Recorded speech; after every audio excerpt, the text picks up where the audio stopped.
Kidney is what? It is a filtering system. అంటే రక్తాన్ని శుద్ధం చేసి కల్మషాలని బయటికి పంపిస్తూ శుద్ధమైన రక్తాన్ని మళ్ళా గుండె వైపుకు పంపించాలి. అంటే ఈ అద్భుతమైన ప్రక్రియని మనం పాడు చేసుకుంటున్నామని. ఆ అద్భుతమైన ప్రక్రియను పాడు చేస్తున్నామంటే మనకు కావాల్సిన అంశాలు కాకుండా కావకూడని అంశాలని మనం మన దేహంలోకి వేస్తున్నామని. ముఖ్యంగా ఆ అంశాలు ఏమిటయ్యా అంటే ఈ ప్రచోదక పదార్థాలు వాడి తయారు చేస్తున్న కోడిగుడ్లు, మాంసము, రీఫైన్డ్ ఆయిల్స్లో ఉన్న ఈ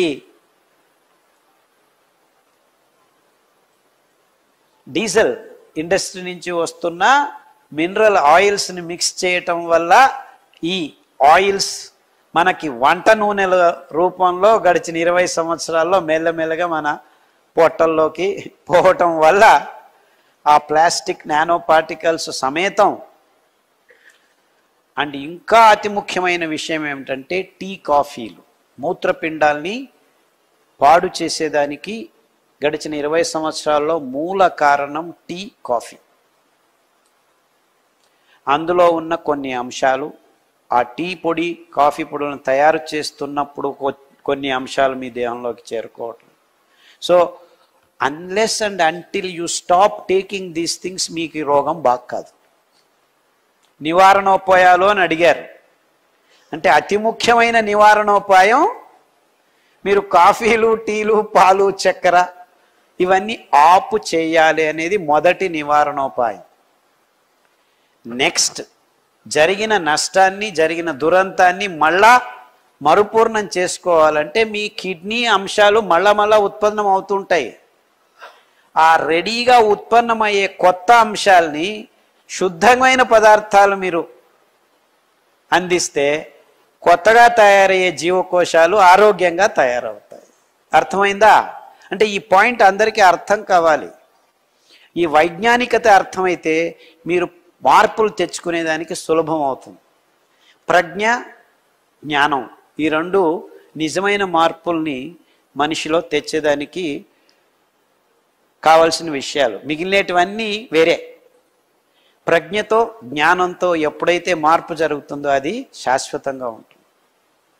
అందుకే నేను ఈ విషయాల గురించి మీకు ఆ ప్రజ్ఞాపూర్వకంగా విశదీకరించేదానికి ప్రయత్నం చేస్తున్నాను. ఏం జరుగుతుంది, ఎందుకు జరుగుతుంది, దాన్ని మనం ఏం చేస్తే నివారణ చేసుకోవచ్చు. సో ఇది చేయండి, ఇది చేయకండి అని చెప్పేసి వెళ్ళిపోవచ్చు నేను. But then that doesn't work. అంటే మీ జీవకోశాలు, అంటే పాడైన జీవకోశాలు, సిస్ట్ అంటే ఏమిటి? అనవసరమైంది అక్కడ తయారైంది. దాన్ని కరిగించుకోవాలంటే, అవసరమైన ఆరోగ్యకరమైన జీవకోశం అక్కడికి రావాలంటే సరి అయిన పదార్థం మీరు సరఫరా చేయాలి దేహానికి. ఆ సరైన పదార్థాలే ఈ కషాయాలు, ఈ సిరిధాన్యాలు. సో అరికలు, సామెలు, ఊదలు ఈ మూడు మీ మూత్రపిండాల్ని మళ్ళా పునర్నిర్మాణం చేసేటప్పుడు ఆరోగ్యవంతంగా పునర్నిర్మాణానికి వస్తుంది. ముఖ్యంగా ఊదలు. సో మీ ఆహారంలో ఊదలు ఎక్కువగా ఉండనివ్వండి, అరికలు, సామెలు ఎక్కువగా ఉండనివ్వండి. గంజి రూపంలో తీసుకుంటే ఏమవుతుంది? ఎస్పెషలీ గంజి మీరు సాయంకాలం నానబెట్టి 1 లోట ధాన్యానికి, బియ్యానికి, సిరి బియ్యానికి 10 లోటాలు నీళ్లు వేయండి. అంతే. కిడ్నీ అదే నేను చెప్పాను కదా, ఇది ఒక్కటే కాదు, నేను చెప్పిన అన్ని రోగాలకు సమాధానం చెప్తున్నాను. చాలా ప్రశ్నలు ఉన్నాయి ఇక్కడ. కిడ్నీలో క్రియాటిన్ ఎక్కువైనప్పుడు కాళ్ళు వాపు అవుతుంది. ఆ కాళ్ళు వాపు అయినప్పుడు హృదయానికి కొడుతుంది. హృదయం సరిగ్గా పనిచేయదు. ఊపిరి ఆడటం తక్కువ అవుతుంది. శ్వాసకోశాల రోగాలు వస్తాయి. ఇవన్నిటినీ ఒకదానికొకటి లింకులు ఉన్నాయన్నమాట. ఇవన్నిటినీ మీరు దూరం కావచ్చు. అరికలు, సామెలు, ఊదలు, గంజి రాత్రి నానబెట్టి 7 నుంచి 10 లోటాల నీళ్ళల్లో నానబెట్టి ఆ నీళ్ళను పారవేయకుండా పొద్దున్నే మట్టి కుండలో చిన్న మంటలో 15 నిమిషాలు ఉడకపెట్టి గంజి తయారవుతుంది. ఒక పంచి ఖద్దరు పట్ట దాన్ని కట్టేసి మూత, దాని మీద మూకటి పెట్టండి, మన్నితో తయారు చేసి సాయంకాలం వరకు ఆగితే ఆ ఉడికిన గంజిని ఫర్మెంట్ అవుతుంది, అంటే పులిసేదానికి మొదలవుతుంది. అప్పుడు వైవిధ్యమైన సూక్ష్మజీవులు, మన దేహానికి మంచి జరిపే సూక్ష్మజీవులు మైక్రోబయోమ్ అంటారు. ప్రాబ్లం ఏమిటంటే మనం ఇప్పుడు ఈ ప్రస్తుత కాలంలో ఏమొచ్చినా యాంటీబయాటిక్స్ తీసేసుకుంటాం. ఇన్ఫ్యాక్ట్ మన దేహంలో ఆ మైక్రోబయోమ్ నాశనం చేయడం వల్లనే సగం రోగాలు వస్తున్నాయి మనకి. చిన్న పిల్లాడు పుట్టి దూపుతున్నాడు తగ్గుతున్నాడు అంటే వెళ్ళు యాంటీబయాటిక్స్ 3 వారాలు. Though it is the last thing you should do. ఎందుకంటే మన నోటి నుంచి గుదద్వారం వరకు పచననాళంలో ఈ సూక్ష్మజీవులు మనకు తెలియని లెక్కాచారంలో, అంటే మన దేహంలో 100 జీవకోశాలు ఉంటే నిజంగా మన సూక్ష్మజీవుల ఆ మైక్రోబయోమ్ ట్రిలియన్ సెల్స్ ఉంటాయన్నమాట. అంత ఎక్కువగా ఉన్నాయి. అవే మనం నిజంగా ఆ సింబయోటిక్ లివింగ్, ఆ సహజీవనమే మనం అంటే మనమే కాదు, యాక్చువల్లీ మన దేహంలో ఉన్న ఈ సూక్ష్మజీవులు కూడా మన కోసం పనిచేస్తున్నాయి. దానిని మనం నాశనం చేసేస్తున్నాం ఈ ఆధునిక జీవన శైలిలో ప్రతి ఒక్కరూ. సో మీకు నిజంగా రోగనిరోధక శక్తి పెంపొందించుకోవాలంటే మొదటిగా మీరందరూ చేయాల్సిన పని, మీ దేహంలో ఈ జీవకోశ సంపదను, అంటే అద్భుతమైన రోగనిరోధక శక్తిని మొదటి మెట్టుగా మీకు అందించే ఈ అద్భుతమైన ప్రక్రియను మీరు మళ్ళా పునఃస్థానం చేసుకోవాలి. అప్పుడే ఈ టెన్షన్లు హృదయం మీద, కిడ్నీల మీద, కాలేయం మీద ఈ ఒత్తిడులు తక్కువ అవుతాయి. ఎప్పుడైతే మీకు బయట నుంచి ఎదురొచ్చే ప్రమాదాలు తక్కువ అవుతాయో, ఈ సూక్ష్మజీవులే దాన్ని చూసుకుంటాయో, అప్పుడు మీ అంగాంగాలు స్వచ్ఛంగా హ్యాపీగా పనిచేసేదానికి వాతావరణం తయారవుతుంది అనమాట. అంటే మీ కిడ్నీలు పోయాయంటే అతి సూక్ష్మమైన అంగము, దానికి ముందు మీరు ఆ ఆవరణ, ఆ కవచం కలుగ చేయాలంటే, అందుకే కిడ్నీల ప్రాబ్లము, ఏ ప్రాబ్లం అయినా ఉద్బలనమైనప్పుడు, అంటే ఎక్కువగా ఉన్నప్పుడు ఫస్ట్ గంజికి వెళ్ళండి. ఇలా తయారు చేసుకున్న గంజిని 3 పూట్ల 5 పూట్ల తాగండి. దాంట్లో కొద్దిగా ఉప్పు వేసుకోండి, కావాల్సింటే మిరపకాయ వేసుకోవచ్చు, కావాల్సింటే కూరగాయలు. తర్వాత ఈ గంజిని మళ్ళీ మీరు వేడి చేయకూడదు. మీకు వెచ్చగా కావాలి, గోరువెచ్చగా కావాలంటే ఈ గంజిని బాగా మరలిగించిన నీళ్ళలో, అంటే స్టవ్ మీద డైరెక్ట్గా వేడి చేయకండి, ఆ వేడి నీళ్ళల్లో ఈ పాత్రని పెడితే గోరువెచ్చగా అవుతుంది, దాన్ని మీరు తాగండి. సూక్ష్మజీవులు చనిపోవు. అంబలి అంటారు దీన్ని, గంజి అంబలి. గంజి వెంటనే తాగొచ్చు, తయారు చేసుకుని వేడివేడిగా అలాగూ తాగొచ్చు, అది ఆహారమే. అంబలి ఈ సూక్ష్మజీవుల్ని కూడా నింపుతుంది. సామెల అంబలి ఒక రకమైన సూక్ష్మజీవులు, బూదుల అంబలి ఇంకొక రకమైన సూక్ష్మజీవులు. ఇలా వైవిధ్యమైన సూక్ష్మజీవులు మీరు నింపటం వల్ల మీ కిడ్నీ ఒక రక్షణ కవచాన్ని మీరు అందించిన వాళ్ళు అవుతారు. 6 వారాల్లో క్రియాటినిన్ 7 ఉన్నది కూడాను 5కి వచ్చేస్తాం. అలాగే మీరు 6 నెలలు చేస్తే, అంటే ప్రతిరోజు గంజి తాగాల్సిన పని లేదు.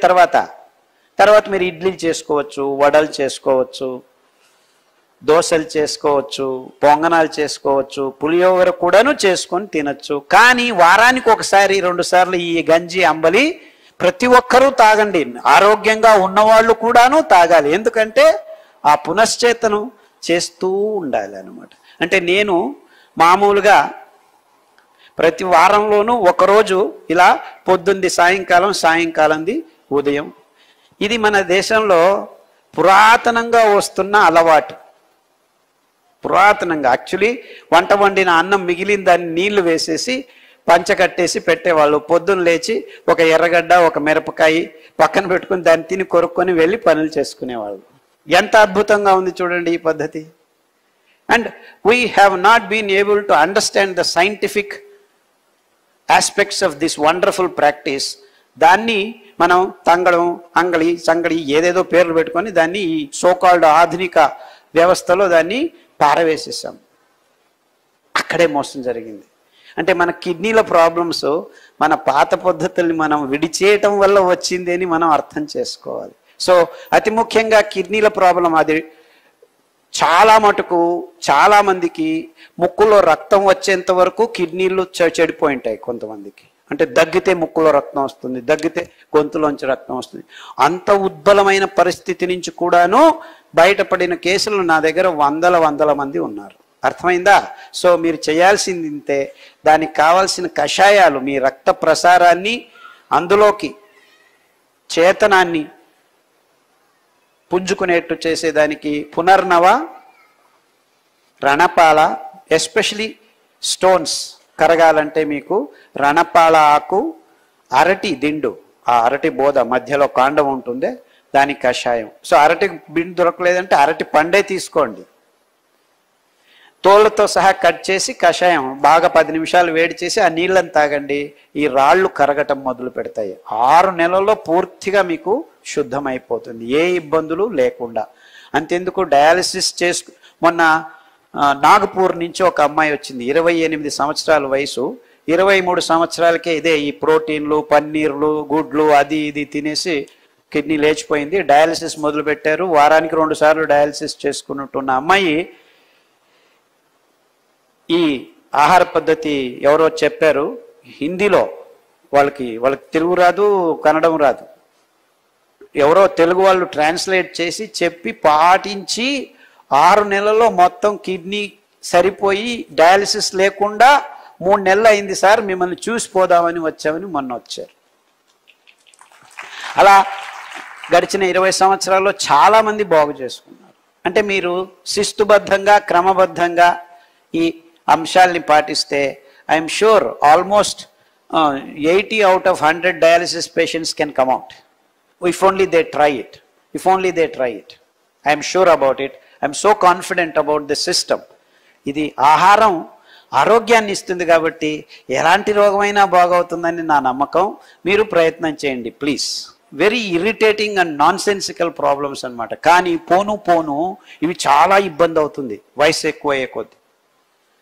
నడవలేని స్థితి, కింద పడిపోవటం, ఇలాంటివన్నీ జరుగుతాయి. సో మీరు ఇప్పటి నుంచే దానిని హ్యాపీగా బాగు చేసుకోవచ్చు. దానికి కావాల్సింది మీకు కూరలు. నేను చెప్పింది 5లోనే రౌండ్ అండ్ రౌండ్ ఎక్కువగా వాడండి. అంటే వారంలో 2 రోజులు అది, 2 రోజులు ఇది, మిగిలిన ధాన్యం ఒక్కొక్క రోజు వాడుతూ రండి. కషాయాల్లో మీకు అద్భుతమైన కషాయాలు చాలా ఉన్నాయి. ఈ వెన్నెముకకు సంబంధించినంత వరకు మీరు పట్టిలో మొత్తం క్లియర్గా పట్టీలు రాశాం. C4, C5, L4, L5, నరాల సంబంధం, ఇవన్నీ వాడుతూ రండి. మీకు ఏ ఇబ్బందులు లేకుండాను, మీకు 70 సంవత్సరాలు ఉన్నప్పుడు ఇబ్బందులు కానీ బాగవుతుంది. పుస్తకం